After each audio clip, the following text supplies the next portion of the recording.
Now, you might think, Andrew, that finding big trees would be a walk in the park because... Nick, they're big. By their very nature. I do think that. They are large, but... Well, it's wrong because big trees are surrounded by other big trees. And Tasmania is such a large place with so many trees that they're quite hard to find. So, technology is required. An aeroplane.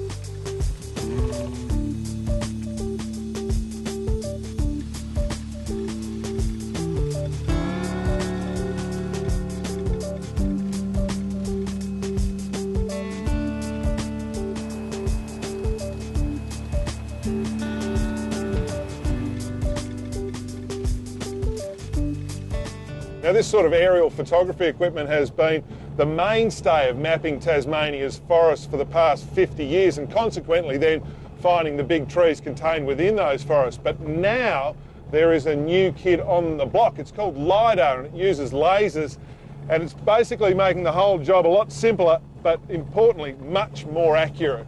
The LiDAR works like a fish finder, bouncing signals off the ground back to the plane. It's only new technology, but as can be seen from this experimental mapping, it makes finding big trees a breeze. In the olden days, people in the office had to look through thousands and thousands and thousands of 3D photos, but that's now all changing. Laser beams shot from a plane and which actually manages to give accurate heights to the trees out of an aircraft travelling over the forest.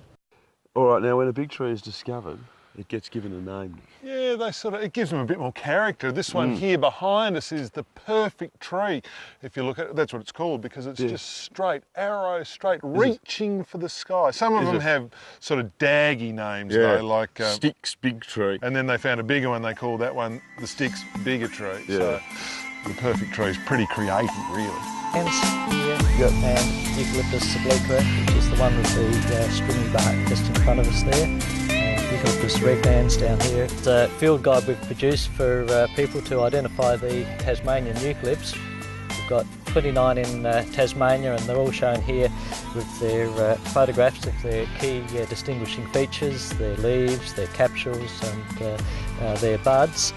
We've got the major ash species Eucalyptus obliqua in front of us. Most of Tasmania's giant trees are found in ash forests. They are usually in the transition zones between wet and dry. And the interesting thing is they wouldn't exist at all if it weren't for wildfire, which opens up their seeds. In the absence of wildfire, these eucalypts eventually senesce and die, and the forest will revert to a climax rainforest, and so we have to have a fire in the lifetime of these eucalypts for them to regenerate. The lifespan of these big trees is between 300 and 500 years. If there's no fire in this time, they'll simply die, slowly rot and eventually be blown down. Now, not all giant trees are old and falling down, Hardy. This is a different kind of stand. It's a very young stand, Nick. Yep. These trees are only about 200 years old and they're already giants. They're 85 metres plus tall and they're much healthier looking, aren't they? Much healthier, yeah. 200 years ago, fire went through and ripped this or burned it to the ground, so everything's about the same age, but they're still growing, getting more giant. Quite spectacular.